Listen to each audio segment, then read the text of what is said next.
आप सभी का स्वागत है। बहुत ज़्यादा जिज्ञासा हो रही होगी कि सही आंसर मिला लिया जाए, तो चलिए मैं आपको सही आंसर देने जा रहा हूँ। इसके पहले मैं बता दूँ कि कई बार आप देखे होंगे कि जल्दी-जल्दी में लोग आंसर दे देते हैं व्यूज़ कमाने के लिए। अभी हाल में एक यूट्यूबर जो काफ़ी फ़ेमस रहा है नोटिस देने के मामले में, क्लासेस करके है, काफ़ी गलत आंसर उन्होंने दिया है साइंस का। इसलिए मैं पहले साइंस का ही कर देता हूँ। सीरीज़ ए मैंने प्राप्त कर लिया है इसीलिए, ताकि आप लोगों को दिक्कत नहीं हो। सीरीज़ ए का आंसर देता हूँ ताकि साइंस के प्रश्नों का आपको सटीक जवाब मिल जाए। मेरे आंसर 99.9 सही हैं और प्रूफ भी मेरे पास है इन प्रश्नों के उत्तर का। आप चाहे तो व्हाट्सएप पर प्रूफ प्राप्त कर सकते हैं। आइए चलते हैं, सॉल्व करते हैं इसको। यहाँ है वॉशिंग मशीन का कार्यकारी सिद्धांत क्या है। तो हमने जो आंसर प्राप्त किया है उसके हिसाब से इसका जो आंसर है वो है सी, यानी कि अपकेंद्रन। जी हाँ दोस्तों, अपकेंद्रन इसका उत्तर हो गया। उसके बाद है प्रकाश की गति निम्न में से किस माध्यम में न्यूनतम होगी। यह भी आंसर उन्होंने गलत दिया था, तो यहाँ पर लिखा हुआ है न्यूनतम होगी। तो भाई अगर निर्वात आंसर आप देंगे तो गलत हो जाएगा ना, निर्वात तो गलत हो जाएगा, क्योंकि निर्वात में तो उसका फास्ट होता है 3 × 10⁸ मीटर/सेकेंड, निर्वात में ही तो होता है। इसलिए उत्तर जो होगा वो सही उत्तर कांच होगा। ओके, नेक्स्ट अगर हम तीसरा चलते हैं क्वेश्चन, सदिश राशि नहीं है इसमें। गति का अगर आप देखते हैं अंग्रेजी तो स्पीड है, ठीक है, स्पीड। और स्पीड क्या है आपको पता, अदिश है, इसलिए यहाँ पर लिखा है सदिश राशि नहीं है, इसलिए ये गति ही सही आंसर हो जाएगा। नहीं है इसलिए गति आंसर मानेंगे, यानी कि स्पीड करेंगे। आप इंग्लिश वाला वर्जन दे सकते हैं। अगला प्रश्न है, यदि पृथ्वी के घूमने की गति बढ़ा दी जाए तो भूमध्य रेखा पर पिंड का वजन क्या होगा। आप ये प्रश्न आप देख सकते हैं, आंसर आपको इसका मिल जाएगा लूसेंट में। लूसेंट में आप जब देखेंगे पेज नंबर 219 पर, नए वाले लूसेंट में, तो आपको आंसर इसका मिल जाएगा। ये जो आंसर है बी होगा, घट जाएगा। अगर आपको किसी प्रश्न का साक्ष्य चाहिए तो आप मांग सकते हैं मुझसे, कमेंट बॉक्स में लिख कर, किया हो या व्हाट्सएप नंबर से। यहाँ पर भी आप देखेंगे एक प्रश्न है, गति को सर्वप्रथम किसने परिभाषित किया था। तो भाई देखिए, न्यूटन से पहले ही गैलीलियो आ चुके थे और न्यूटन ने गति का नियम दिया था। गति को परिभाषित करने का जो काम सबसे पहले इसमें से किया था, ये थे, वो थे गैलीलियो थे। तो उनका जो आंसर है, जिसको आप लोग फटाफट मिलाते रहते हैं, वो गलत आंसर है। अक्सर वो गलत ही साइंस होता है। तो खैर मैं आपको सही आंसर दे रहा हूँ, गैलीलियो होगा। मैं किसी का नाम नहीं लेना चाहता हूँ, बट आपको आगाह करना चाहता हूँ कि समय बर्बाद न करें। और मैंने कहा भी था कि आप फटाफट क्यों मिलाएंगे, थोड़ा अपने से भी तो खोज लीजिए। मैंने वीडियो में कहा था, कल रात के वीडियो में। नेक्स्ट 6, किस नियम के अनुसार समान ताप और दाब पर सभी गैसों के निश्चित आयतन में अणुओं की संख्या समान होती है। तो इसका भी कंफर्म आंसर है हमारे पास, ये है एवोगाड्रो नंबर, और यही सही आंसर है। जो लोग भी दूसरे आंसर दिए हैं वो गलत आंसर दिए हैं। जी हाँ दोस्तों, कुछ लोगों ने जो गलत आंसर दिए हैं, ये मतलब ऐसा नहीं करना चाहिए। चलिए अगला प्रश्न जो है 7वां, अपेक्षिता का सिद्धांत इनमें से किस वैज्ञानिक ने दिया था।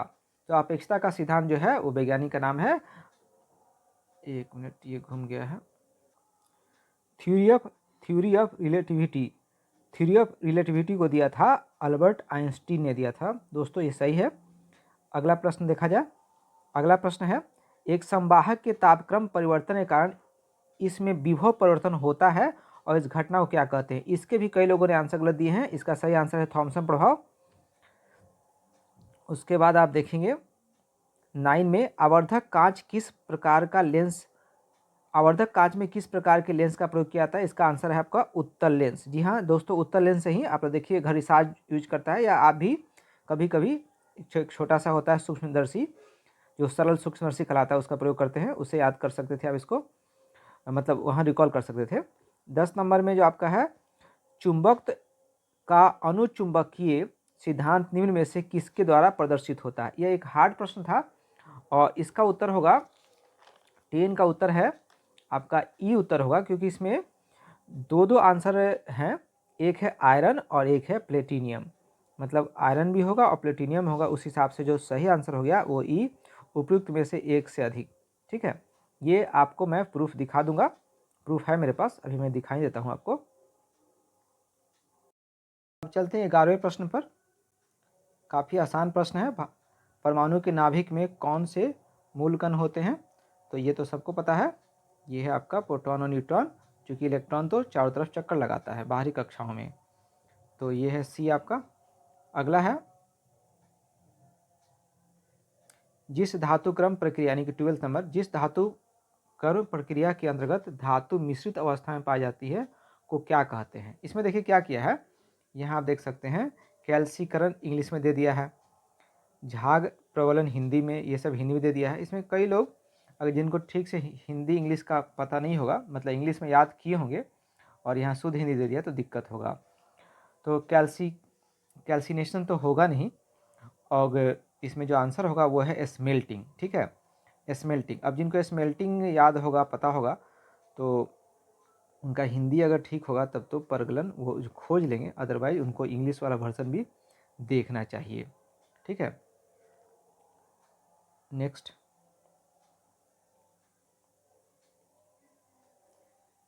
13 नंबर काफ़ी 30 नंबर काफ़ी आसान है, जस्ता और तामा होगा, पिताजी, जो ट्रिक्स मैंने बताया था। तो ठीक है, ये आसान प्रश्न है। अगला है अनबुझा। अनबुझा में कई लोग बुझा समझ लिए हैं, तो अनबुझा मतलब अभी उसको पानी में नहीं डाला गया है, तो ये कैल्शियम ऑक्साइड होगा। 14 नंबर क्वेश्चन 15 में है, जंग लगे लोहे के वजन में निम्न में से कौन सा परिवर्तन होता है? तो ये जो है आपको पता होगा कि जंग जब लग जाता है तो वजन बढ़ जाता है, लेकिन जंग जब झड़ने लगता है कुछ ही दिन के बाद तो फिर क्या होगा, वजन घटेगा, तो फिर घटता है, यह इसलिए सी आंसर होगा। 16 नंबर में है श्वेत धातु। श्वेत धातु पर जो मैंने खोज किया है कई मिले हैं, अगर एग्जैक्ट आंसर कहा जाए तो टिटेनियम मिलता है, लेकिन टिटेनियम तो है नहीं, परंतु फिर भी आंसर सही है। आपका जो आंसर यहाँ बन रहा है वो है प्लेटिनम। ठीक है, प्लेटिनम भी है, और एक और आंसर है प्लेटिनम के अलावा यहाँ पर पैलेडियम भी आंसर है। तो इस हिसाब से जो बिल्कुल सही आंसर हो गया वो है ई, ऑप्शन नंबर ई हो जाएगा। अब आते हैं उत्कृष्ट धातुओं पर। उत्कृष्ट धातुओं के संदर्भ में कौन सा सही है? तो यहाँ देखिए, उत्कृष्ट धातुएं प्रकृति में शुद्ध रूप में पाई जाती हैं। जी हाँ, ये बिल्कुल सही है, ये स्वतंत्र अवस्था में पाई जाती हैं।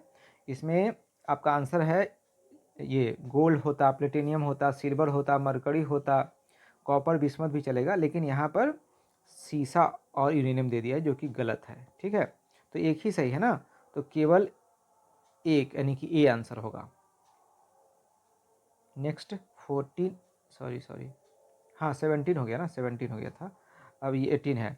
18 में है शुद्ध जल में नमक को घोलने पर, तो इसमें कह रहा है कि जब नमक घोलेंगे तो जल का क्वथनांक बढ़ जाता है और जल का हिमांक घट जाता है। तो ये बिल्कुल सही है, विलयन का जो वाष्प दाब कम हो जाने के कारण ऐसा हो जाता है। ये दोनों ही सही है, यानी क्वथनांक बढ़ता है और हिमांक यानी कि जो फ्रीज होने का पॉइंट है, टेम्परेचर है, वो घट जाता है, और क्वथनांक यानी बॉइलिंग पॉइंट जो है वो बढ़ जाता है। फिर अगला है मिथाइल अल्कोहल के बारे में। मिथाइल अल्कोहल डालते हैं तो फिर क्या होता है, तो मिथाइल अल्कोहल डालते हैं तो क्वथनांक घट जाता है, तो मिथाइल अल्कोहल डालने पर क्वथनांक कम हो जाता है, ये भी सही है। इस तरह से 18 का जो आंसर हो गया, 1 और 2 दोनों हो गया।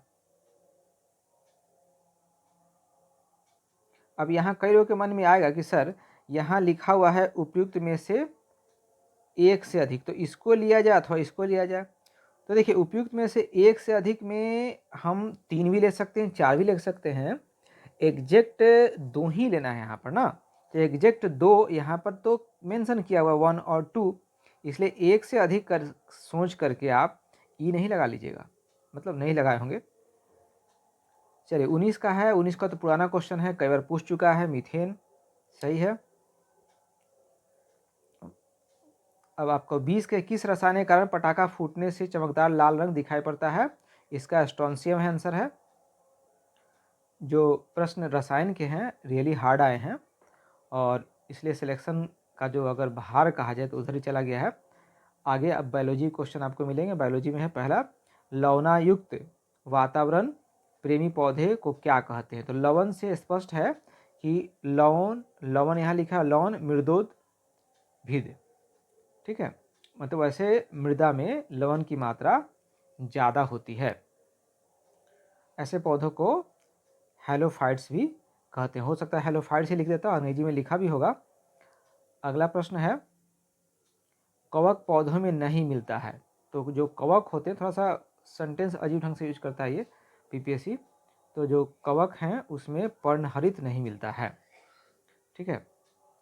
उसके परागन की सुपरिभाषा क्या है? तो परागन की परिभाषा, परागन की जो क्रिया होती है उससे ठीक है कि जो परागकण है वो बीजाणु तक पहुंच जाता है, परंतु जब सुपरिभाषा की बात कर रहा है तो आपको ये ए ही लगाने पड़ेंगे पहला, क्योंकि परागन में क्या होता है, जो पोलिनेशन में क्या होता है,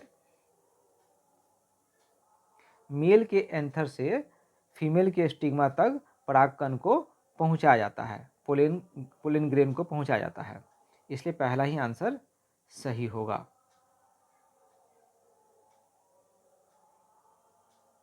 24 में है, पौधे अपना पोषक तत्व मुख्यतया किससे प्राप्त करते हैं? क्लियर है कि पोषण तत्व की बात किया है, पोषक तत्व की बात किया है, तो पोषक तत्व जो मिलेगा वो आपको मृदा से मिलेगा, ठीक है, क्योंकि मुख्यतया की बात किया है और मृदा में ही सभी घुले रहते हैं खनिज लवण, और उन्हीं खनिज लवण को जल में घुल करके फिर जाइलम के द्वारा पत्तियों तक पहुंच जाते हैं।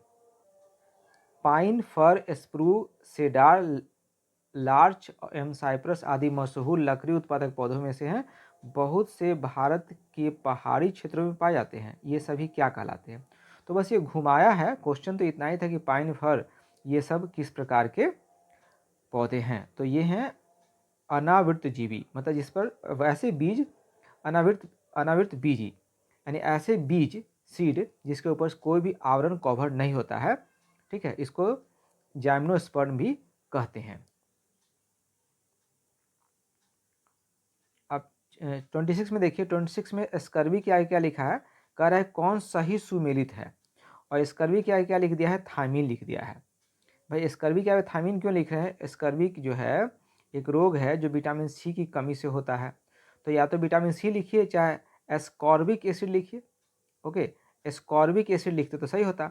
इस प्रकार से ये जो है मतलब सुमेलित नहीं है। ट्यूबरकुलोसिस के आगे होना चाहिए था बीसीजी का, और टिटनस के आगे एटीएस होना चाहिए था, तो ये दोनों भी गलत हो गया।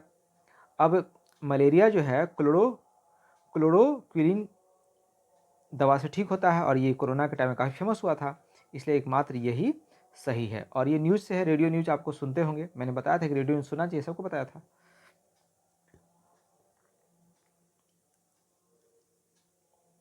अगला प्रश्न है, लाल रक्त कणिका विहीन जंतु, तो इसका आंसर केचुआ होगा, अर्थवर्म होगा। देखिए केचुआ में क्या होता है कि उसमें रेड ब्लड सेल, क्वेश्चन अगर ध्यान से पढ़ेंगे इंग्लिश में, तो जब इंग्लिश से पढ़ेंगे तो उसमें है मिलेगा, आपको शॉर्ट कीजिएगा तो आरबीसी मिलेगा कि विदाउट रेड ब्लड सेल वाले जंतु कौन है।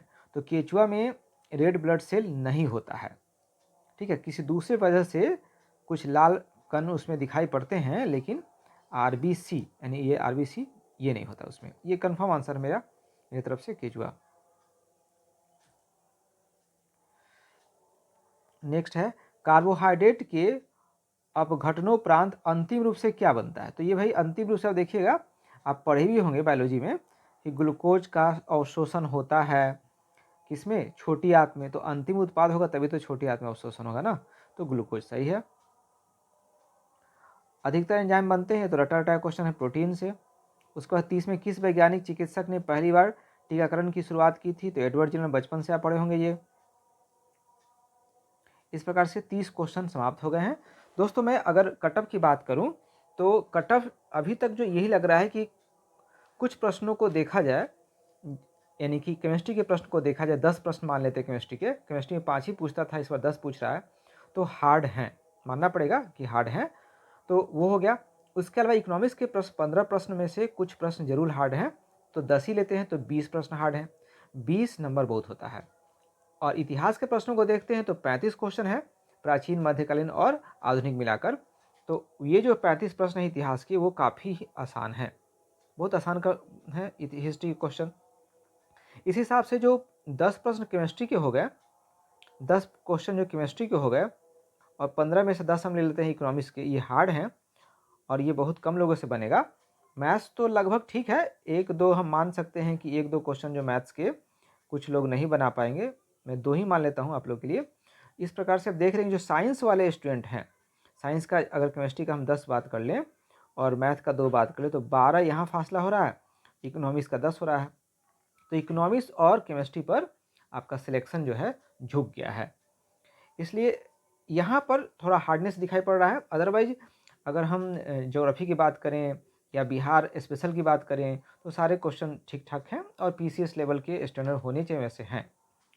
फिर भी कट ऑफ बहुत ज़्यादा नहीं जाने वाला है मेरे समझ से। अभी मैं एकदम से सटीक नहीं बोल रहा हूँ, एकदम से लास्ट अनाउंसमेंट नहीं है, लेकिन कट ऑफ अगर जाना होगा तो बहुत जाएगा तो 100 के आसपास जाएगा, ठीक है। 101 हो सकता है, 102 हो सकता है, लेकिन कट ऑफ बहुत ज़्यादा नहीं जाने वाला है। संभवतः कट ऑफ जो है 100 के नीचे भी आ सकता है, हो सकता है कि 100 के नीचे 98 99 तक भी हो जाए, लेकिन अभी मैं कह नहीं रहा हूँ। फिर भी आप ऐसा कह सकते हैं कि 98 कह सकते हैं कि 98 और 102 के बीच जाने की संभावना अभी तक बन रही है मुझे। अब क्यों बन रही है इस पर मैं डिटेल इस वीडियो में कैसे कर पाऊंगा, लंबा हो जाएगा ना। ठीक है दोस्तों, ये 30 क्वेश्चन मैंने किया है और बिल्कुल सही आंसर दिया है। और 30 के अलावा जो ये साइंस क्वेश्चन होंगे उसके बाद इसके बाद जो भी क्वेश्चन आ रहे हैं, आई थिंक इसके बाद शायद करंट अफेयर्स है, तो मैं देख लेता हूँ, अभी आप देख भी सकते हैं इसमें 30 के बाद जो 31वां है ना, हाँ तो करंट अफेयर्स है। ये काफ़ी हल्का क्वेश्चन देख ही रहे हैं, तो इसका मैं अगला वीडियो में दे रहा हूँ, जस्ट दे रहा हूँ, एक काम चला उस पर। धन्यवाद दोस्तों, इसको सब्सक्राइब कीजिए, लाइक कीजिए और हमारे आंसर सही हैं इसके कम्प्लीमेंट में आप थोड़ा इसको आगे आगे भी बढ़ा दीजिए। Thank you.